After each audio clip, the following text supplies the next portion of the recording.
불확실성이 이제는 새로운 표준이 된 시대잖아요. 많은 기업들이 정말 살아남으려고 안간 힘을 쓰죠. 근데 진짜 신기하게도 어떤 기업들은 오히려 이 혼란을 기회로 삼아서 폭발적으로 성장하더라고요. 오늘 분석에서는 바로 그 비결, 그러니까 이 불확실성을 어떻게 가장 강력한 자산인 신뢰로 바꿀 수 있는지 그 전략을 한번 파헤쳐 보겠습니다. 세상이 막 흔들릴 때 우리를 딱 붙잡아주는 게 뭘까요? 사실 비즈니스도 똑같아요. 고객, 직원, 파트너 이런 관계들이 진짜 퍼즐 조각처럼 흩어지기 쉬운 요즘 같은 때에 우리를 단단하게 묶어주는 그 접착제는 과연 뭘까? 이 질문에서부터 시작해보죠. 자, 이게 얼마나 심각한 문제냐면요. 이 숫자 하나로 딱 요약이 됩니다. 82%. 이게 뭐냐면 세계적인 경제학자들 10명 중 8명 이상이 지금의 불확실성 수준이 매우 높다고 진단했다는 거예요. 이건 그냥 막연한 불안감이 아니고요. 데이터로 증명된 거대한 위기라는 뜻이죠. 그래서 첫 번째 파트, 본능의 덫으로 넘어가 보겠습니다. 대부분의 기업들이 이런 위기 상황에서 아주 자연스럽게 취하는 행동들이 있거든요. 근데 그게 왜 오히려 상황을 더 나쁘게 만드는지 한번 살펴보겠습니다. 위기가 닥치면 기업의 본능이 뭘까요?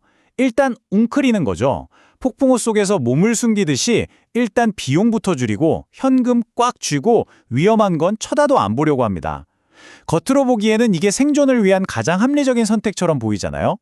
근데 바로 이 지점에서 진짜 치명적인 맹점이 드러납니다. 아니, 회사가 살아남으려고 이기적으로 방어막을 쳤는데 그 회사가 가장 의존해야 하는 사람들, 그러니까 고객, 직원, 파트너들은 그 방어막 밖에서 대체 어떤 혼란을 겪게 되는 걸까요? 이 불확실성이라는 게 그냥 추상적인 개념이 아니에요. 보세요. 소비자 4명 중 3명은 물가 오를까 봐 두려워하고요. 70%는 당장 필수품 사는 것도 걱정합니다. 직원들은 어떨까요? 75%는 내 월급이 인플레이션을 못 따라갈까 봐 전전긍긍하고 절반 이상은 내 일자리가 로봇한테 뺏길까 봐 불안해하죠. 심지어 CEO들조차 공급망을 바꾸려고 하니까 협력 업체들은 또 불안정해지는 거예요.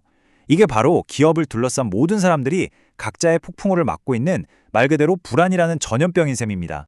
자, 그럼 두 번째 파트, 확실성의 거품입니다. 방금 우리가 살펴본 이 문제에 대한 해결책, 오늘 이야기의 핵심 개념을 이제 소개해 드릴게요. 그 해답은 바로 확실성의 거품입니다. 이게 뭐냐면요.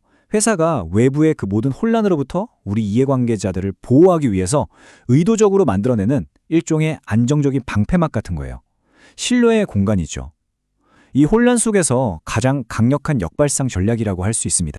그럼 세 번째 파트에서는 이 확실성의 거품을 실제로 어떻게 만들 수 있는지 아주 명확하고 기억하기 쉬운 3가지 실행 전략, 바로 신뢰의 3가지 기둥을 하나씩 짚어보겠습니다. 신뢰를 딱 받쳐주는 3개의 기둥, 바로 예측 가능성, 확실성, 그리고 안정성입니다. 이 3가지가 모여서 외부의 불확실성을 막아내는 아주 견고한 확실성의 거품을 만드는 거죠. 자, 그럼 첫 번째 기둥부터 자세히 한번 들어가 볼까요? 첫 번째 기둥은 바로 예측 가능성입니다. 불확실한 시대라는 건 내가 X를 하면 당연히 Y라는 결과가 나오겠지 하는 이 기본적인 믿음의 고리가 툭 끊어져 버린 상태를 말하거든요. 이 기둥의 핵심은 뭐냐? 바로 그 끊어진 고리를 다시 단단하게 연결해 주는 겁니다. 이 예측 가능성의 힘을 정말 드라마틱하게 보여주는 사례가 있어요. 카자흐스탄의 카스피은행 얘기인데요. 뱅크런 위기가 터진 거예요. 사람들이 막 돈을 빼내려 하니까 경쟁은행들은 어떻게 했을까요? 당연히 인출한도를 걸고 문을 잠갔죠. 근데 카스피은행은요, 완전히 반대로 갔습니다. 모든 인출한도를 철폐하고 수수료도 다 없애고 심지어 72시간 동안 쉬지 않고 영업을 했어요. 이게 무슨 뜻이겠어요? 우리는 당신 돈을 지킬 수 있습니다. 그러니 언니든 와서 찾아가도 좋습니다. 라는 가장 확실하고 예측 가능한 약속을 말 대신 행동으로 보여준 거죠. 당시 CEO가 했던 이 말에 모든 게 다 담겨 있어요. 저는 그냥 걱정하지 마세요라고 말하려고 하지 않았습니다. 대신에 팩트, 사실을 전달했습니다. 라고요. 그냥 공허한 위로가 아니었던 거죠. 우리는 72시간 문을 열겠습니다. 이건 누구나 확인할 수 있는 팩트잖아요. 이게 바로 예측 가능성의 본질입니다. 자, 그럼 두 번째 기둥, 확실성입니다. 사실 기업은 일반 개인보다 정보도 더 많고 자원도 더 많죠? 그 우위를 활용하는 거예요. 뭐가 진짜고 가짜인지 알 수 없는 정보의 홍수 속에서 우리 이해관계자들한테 명확한 기준점을 딱 제시해 주는 거죠. 팬데믹 때를 한번 생각해 보세요. 부동산 회사인 TDN 컴퍼니는요, 매주 온라인 타운홀을 열었어요. 거기서 뭘 했냐면 회사가 지금 뭘 알고 있는지, 뭘 모르는지, 그래서 앞으로 뭘 할 건지 이걸 전부 다 투명하게 공유한 거예요. 이 솔직함 자체가 그 혼란 속에서 가장 믿을 수 있는 정보, 즉 확실성의 등대 역할을 한 겁니다. 그리고 마지막 세 번째 기둥, 바로 안정성입니다. 이건 기업이 자기 돈을 써서라도 외부의 충격을 직접 흡수해주는 가장 적극적인 보호 조치예요. 말 그대로 이해관계자들을 위한 인간 방패, 경제적인 완충제가 되어주는 거죠. 당신들은 걱정 마세요. 우리가 막아줄게요. 이런 겁니다. 월마트란 아마존의 가격 정책을 보면 이 전략이 딱 보입니다. 원가가 막 치솟는 상황에서 아마존은 어쩔 수 없이 가격을 올렸어요. 근데 월마트는요, 오히려 가격을 낮췄습니다. 단기적인 이익을 좀 포기하더라도 고객들의 장바구니 물가만큼은 지켜주겠다는 안정성을 약속한 거죠. 자, 그럼 이제 마지막 네 번째 파트입니다. 이렇게 예측 가능성, 확실성, 안정성을 제공해서 신뢰를 쌓는 전략, 이게 과연 비즈니스에 어떤 실질적인 이득을 가져다 줄까요? 그냥 좋은 일 하고 끝나는 게 아니거든요.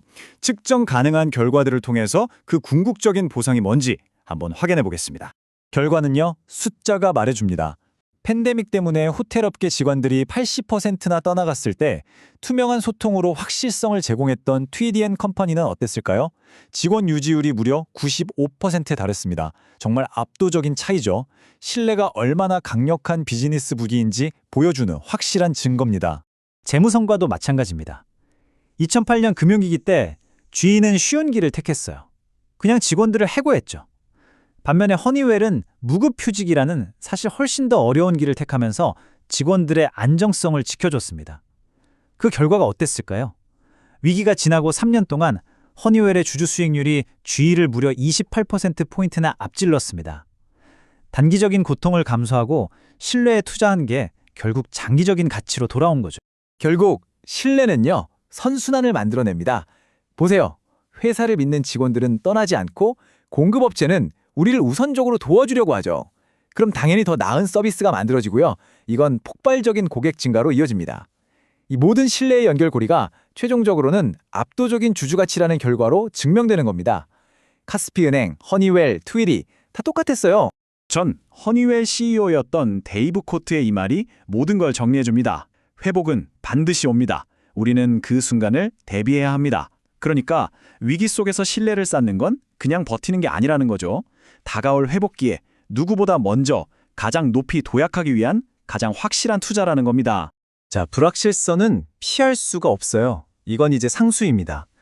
오늘 이 분석을 통해 제가 여러분께 던지고 싶은 마지막 질문은 이겁니다. 이 피할 수 없는 불확실성을 그냥 비즈니스를 위협하는 골칫거리로만 남겨두시겠습니까? 아니면 그 누구도 따라올 수 없는 강력한 신뢰를 구축할 어쩌면 일생일대의 기회로 삼으시겠습니까? 선택은 이제 여러분의 몫입니다.